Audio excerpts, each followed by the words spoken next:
Hello guys, हम continue करते हैं एलिमेंट्री कैनाल्स के पार्ट। तो पिछले सेशन में हम लोगों ने एलिमेंट्री कैनाल के दो पार्ट माउथ और बक्कल कैविटी को डिस्कस किया था। अब हम आज तीसरा पार्ट स्टार्ट करते हैं, that is pharynx. Pharynx third part होता है एलिमेंट्री कैनाल का। ये नेजल चैम्बर और बक्कल कैविटी और नेजल चैम्बर दोनों के लिए एक कॉमन पैसेज होता है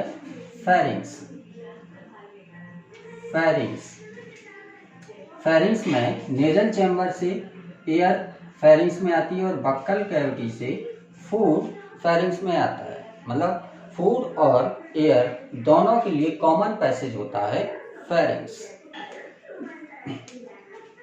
जब फूड इसमें फेरिंग्स के अंदर जाता है तब ये उबला वाला पोर्शन, उबला आपको बताया था बक्कल कैविटी के ऊपर जो पैलेट रीजन होता है, इसमें सॉफ्ट पैलेट का ओवरहैंगिंग पार्ट होता है उबला। ये उबला क्या करता है, इंटरनल लेयर्स को ढक लेता है। ये पीछे की ओर मुड़ जाता है और इंटरनल लेयर्स को ढक लेता है, जिसकी वजह से फूड नेजल चैम्बर में नहीं जा पाता है और फूड कहाँ पर आ जाता है, फेरिंग्स में।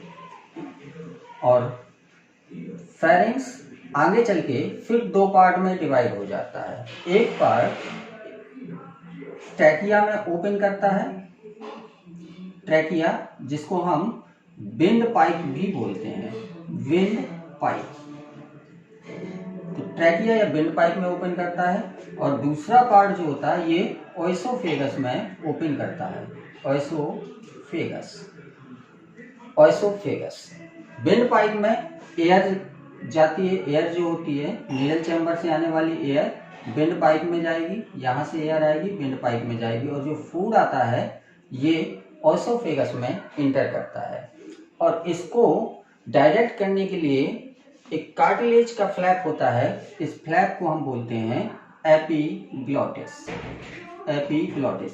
तो दोनों की ओपनिंग, ओएसोफेगस की ओपनिंग और ट्रैकिया की ओपनिंग के बीचों बीच एक कार्टिलेज का बना हुआ फ्लैप होता है, इस फ्लैप को हम बोलते हैं एपिग्लॉटिस। यहाँ पर हम एक बात और देख लेते हैं, जो ट्रैकिया है इसकी ओपनिंग जो होती है, ट्रैकिया की ओपनिंग को हम बोलते हैं ग्लॉटिस, जबकि जो ओएसोफेगस की ओपनिंग है इस ओपनिंग को हम बोलते हैं गलेट।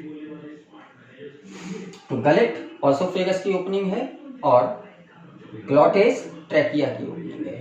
तो जैसे ही फूड अंदर जाता है फेरिंग्स रीजन में, फेरिंग्स से होते हुए जब ये ओएसोफेगस में जाने लगता है तो क्या होता है, ये एपिग्लॉटिस ग्लॉटिस को बंद कर लेता है, ढक लेता है, जिसकी वजह से फूड केवल ओएसोफेगस में जाता है और एयर नॉर्मली ट्रैकिया में जाती रहती है। तो केवल डिग्लूटिनेशन के टाइम पर एपिग्लॉटिस क्या करता है, ग्लॉटिस को कवर कर लेता है, जिसकी वजह से फूड का डायरेक्शन ओएसोफेगस की तरफ हो जाता है।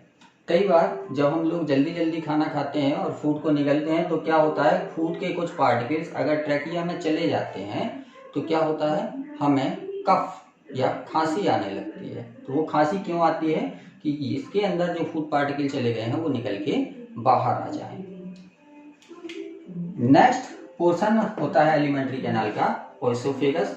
ये ट्यूबुलर पोर्शन होता है और इस ट्यूबुलर पोर्शन में कोई एक्स्ट्रा प्रोसेस नहीं होती, केवल फूड को ट्रांसपोर्ट कर दिया जाता है अप टू स्टमक। तो ये ओएसोफेगस जो होता है ये नेक रीजन से होते हुए थोरैक्स रीजन को क्रॉस करता है और यहाँ पर जो डायफ्राम होता है थोरैक्स और एब्डोमेन के बीच में जो डायफ्राम रीजन होता है, इस डायफ्राम को इस तरह से क्रॉस करता है, परफोरेट करता है और नीचे जाके ये स्टमक में खुल जाता है। तो डायफ्राम को क्रॉस करते हुए ओएसोफेगस एब्डोमिनल कैविटी में ओपन करता है और एब्डोमिनल कैविटी में ये स्टमक में जाके खुल जाता है। तो फूड को फेरिंग्स से ट्रांसपोर्ट करता है स्टमक तक। इस ओएसोफेगस में दो तरह की मसल होती हैं, एक सर्कुलर मसल होती है और दूसरी लॉन्गिट्यूडनल मसल होती हैं जो इसकी लेंथ में होती हैं। इस तरह से समझते हैं कि ये ऑसोफेगस है, ऑसोफेगस में कुछ इस तरह से सर्कुलर मसल्स होंगी और कुछ इस तरह से लॉन्गिट्यूडनल मसल होंगी।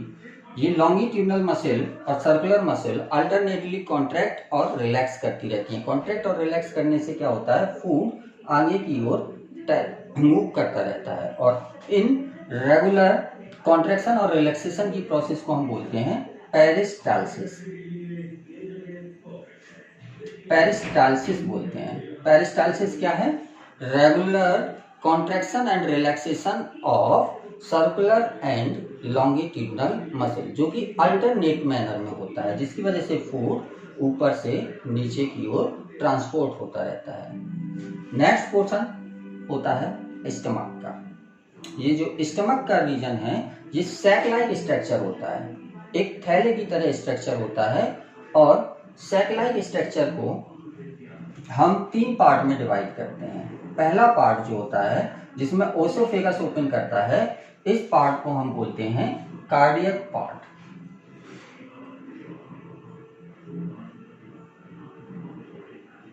Cardiac portion. दूसरा जो मेजर पोर्शन होता है इसको हम बोलते हैं फंडस पार्ट या बॉडी पार्ट, फंडस पार्ट या बॉडी पार्ट। और तीसरा लास्ट टर्मिनल पोर्शन होता है जो स्मॉल इंटेस्टाइन में ओपन करता है, इस थर्ड पोर्शन को हम बोलते हैं पाइलोरिक पोर्शन या पाइलोरिक पार्ट। तो स्टमक को हम 3 पार्ट में डिवाइड कर रहे हैं। कार्डियक पोर्शन जिसमें ओसोफेगस ओपन करता है, ये हार्ट के पास होता है, स्टमक की पोजीशन यहाँ पर होगी, तो ये हार्ट भी यहाँ पर होता है थोरैक्स रीजन में। हार्ट के पास जो रीजन होता है इस रीजन को हम बोलते हैं कार्डियक पोर्शन। मेजर पोर्शन जो सबसे बड़ा पोर्शन होता है ये बोलता है, इसको हम बोलते हैं फंडस, और लास्ट पोर्शन जो होता है इसको हम बोलते हैं पाइलोरिक पार्ट। स्टमक में फूड सबसे ज्यादा समय के लिए रुकता है, 4 से 5 घंटे तक फूड जो होता है वो स्टमक में रुकता है। और यहाँ पर जहाँ ओसोफेगस और स्टमक दोनों मिल रहे हैं, इस जगह पर एक स्फिंक्टर होता है, स्फिंक्टर को हम बोलते हैं कार्डियक स्फिंक्टर, कार्डियक स्फिंक्टर। और इसी तरह का एक स्फिंक्टर प्रेजेंट होता है स्मॉल इंटेस्टाइन और पाइलोरिक पार्ट के बीच में। इस पोर्शन को, इस स्फिंक्टर को हम बोलते हैं pyloric sphincter, pyloric sphincter. Cardiac sphincter और पाइलोरिक स्फिंक्टर दोनों का काम क्या होता है, कार्डियक स्फिंक्टर फूड को फेरेंक्स से स्टमक में तो आने देता है लेकिन वापस नहीं जाने देता है। इसी तरह से पाइलोरिक स्फिंक्टर फूड को स्टमक से स्मॉल इंटेस्टाइन में तो जाने देगा लेकिन वापस स्टमक में नहीं आने देगा। तो स्फिंक्टर को हम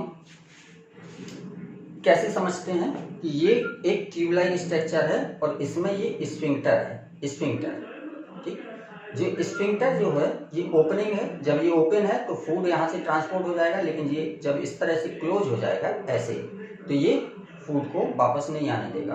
तो जैसे ही ये ऐसे है, इसको इस तरह से ओपन हो जाएगा तो फूड ऊपर से नीचे आ जाएगा, लेकिन वापस जाते समय ये बंद हो जाता है। तो वापस जाते समय बंद हो जाएगा तो फूड वापस स्टमक से फेरिंक्स में नहीं जा पाएगा। स्फिंक्टर के अलावा एक और स्ट्रक्चर होता है वाल्व। कई जगह पर वाल्व होते हैं, वाल्व गेट की तरह होते हैं, एक तरफ ये खुलते हैं और दूसरी तरफ ये बंद होते हैं, एक तरफ खुलेंगे दूसरी तरफ बंद होंगे। इस तरह के जो गेट होते हैं इनको हम बोलते हैं वाल्व। तो वाल्व और स्फिंक्टर दोनों का एक ही काम होता है कि ये एक तरफ से दूसरी तरफ चीजों को जाने देते हैं, लेकिन दूसरी तरफ से पहली तरफ चीजों को जाने नहीं देते हैं, मतलब वन डायरेक्शन मूवमेंट को मेंटेन करते हैं। तो स्टमक की वॉल बहुत थिक होती है और इसमें जो सर्कुलर मसल और लॉन्गिट्यूडनल मसल है, इनके अलावा एक और मसल होती है ऑब्लिक मसल। तो ऑब्लिक मसल, सर्कुलर मसल और लॉन्गिट्यूडनल मसल, ये तीनों मसल मिलके इसको स्ट्रेंथ प्रोवाइड करते हैं, जिसकी वजह से स्टमक में रेगुलर चर्निंग मूवमेंट होती रहती है। ये मथानी की तरह इसके अंदर जो भी फूड होगा उसको मथानी की तरह मथ देगा, ठीक है। तो ये चर्निंग मूवमेंट शो करता है स्टमक। नेक्स्ट पोर्शन पर हम आते हैं स्मॉल इंटेस्टाइन। स्मॉल इंटेस्टाइन ये लॉन्गेस्ट पार्ट होता है एलिमेंट्री कैनाल का, और हम अपनी सुविधा के अकॉर्डिंग इसको 3 पार्ट में डिवाइड कर लेते हैं। पहला पोर्शन कहलाता है ड्यूडेनम, दूसरा पोर्शन कहलाता है जेजुनम, और तीसरा पोर्शन कहलाता है इलियम। ड्यूडेनम, जेजुनम और इलियम। तो ड्यूडेनम ये स्टमक से लगा हुआ इनिशियल पार्ट होता है जो कि सी शेप्ड होता है, सी की तरह है या हेयर पिन की तरह है। हेयर पिन या सी शेप्ड होता है इनिशियल पोर्शन, इसको हम बोलते हैं ड्यूडेनम। और इस ड्यूडेनम में पैनक्रियाज की डक्ट और गॉल ब्लैडर की डक्ट दोनों एक साथ कॉमनली ओपन करती हैं। कॉमन ओपन से ये खुलती हैं ड्यूडेनम में, और पैनक्रियाज से पैनक्रियाटिक जूस और गॉल ब्लैडर से बाइल जूस ड्यूडेनम में आकर मिलता रहता है। इसकी ओपनिंग के लिए हम देखते हैं कि ये हार्ट है। हार्ट में हेपेटिक सेल्स होती हैं जो इस तरह से हेक्सागोनल सेल्स होती हैं। इन हेक्सागोनल सेल्स में हेपेटोसाइट्स प्रेजेंट होती हैं। इस तरह से कॉर्ड लाइक अरेंज रहती हैं सेल्स।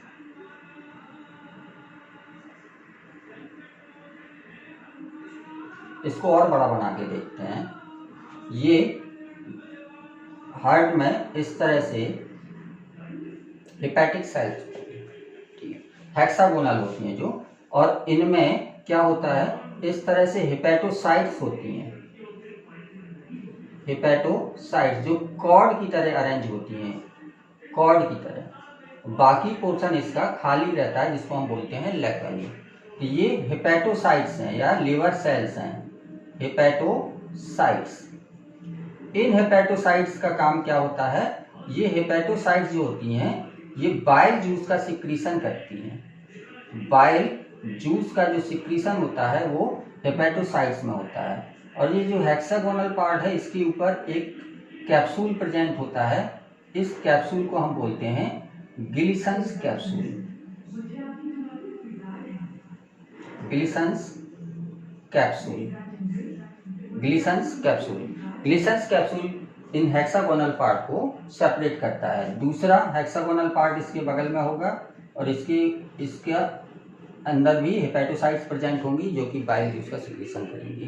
तो बाइल जूस का सिक्रीशन कौन करता है, हेपेटोसाइट्स। मतलब बाइल जूस का फॉर्मेशन या सिंथेसिस जो होती है वो लीवर में होती है। और डिफरेंट जो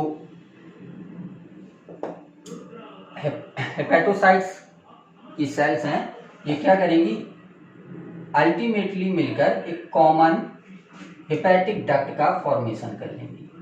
हेपेटिक डक्ट जिसमें सारे चैम्बर से, हेक्सागोनल चैम्बर जितने भी हैं उन सारे चैम्बर से बाइल आएगा, और ये बाइल या तो सीधे ड्यूडेनम में चला जाएगा, और अगर ड्यूडेनम में नहीं जाना है, एक्सिस में है, तो ये गॉल ब्लैडर में स्टोर हो जाएगा। गॉल ब्लैडर, ये गॉल ब्लैडर भी एक सैक लाइक स्ट्रक्चर होता है जो लीवर के पास प्रेजेंट होता है। इसका काम होता है बाइल जूस को स्टोर करना। तो गॉल ब्लैडर बाइल जूस को स्टोर करता है, जबकि बाइल जूस की सिंथेसिस कहाँ हो रही है, हेपेटोसाइट या लीवर सेल्स में हो रही है। तो इसको याद रखना कि गॉल ब्लैडर बाइल जूस की सिंथेसिस नहीं करता है, केवल बाइल जूस को स्टोर करता है। तो एक्सेस बाइल जूस जो होगा वो स्टोर करेगा गॉल ब्लैडर। तो गॉल ब्लैडर से निकलने वाली डक्ट को हम बोलते हैं बाइल डक्ट। Bile duct. तो हेपेटिक डक्ट हेक्सागोनल चैम्बर से बाइल लाएंगे, ठीक है। और जब फूड पहुंचता है ड्यूडेनम में, तो यहां से बाइल, कुछ बाइल लिवर से आएगा, कुछ बाइल गॉल ब्लैडर से आएगा, और ये जब दोनों डक्ट मिल जाएंगी तो इस डक्ट को हम बोलते हैं common bile duct. Common bile duct. तो ये कॉमन बाइल डक्ट में चला जाएगा, और ये कॉमन बाइल डक्ट नीचे आकर ये पैनक्रियाज से निकलने वाली जो डक्ट है इसको हम बोलते हैं पैनक्रियाटिक डक्ट। Pancreatic duct. तो पैनक्रियाटिक डक्ट में मिल जाएगा, और पैनक्रियाटिक डक्ट में मिलने के बाद ये दोनों डक्ट जब मिल जाएंगे, ये कॉमन बाइल डक्ट और पैनक्रियाटिक डक्ट, जब कॉमन बाइल डक्ट और पैनक्रियाटिक डक्ट दोनों मिल जाती हैं तो इसको हम बोलते हैं hepato pancreatic duct. Hepato pancreatic duct. और ये हेपेटो पैनक्रियाटिक डक्ट आगे चलकर फूल जाती है, एम्पुला की तरह स्ट्रक्चर बना लेगी। इसको हम बोलेंगे ampulla of water.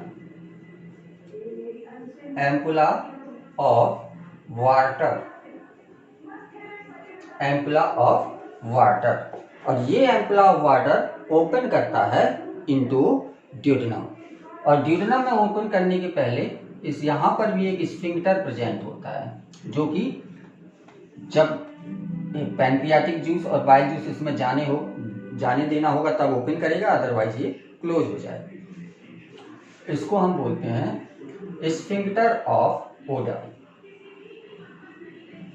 Sphincter of Oddi, ODDI, ODI, sphincter of Oddi.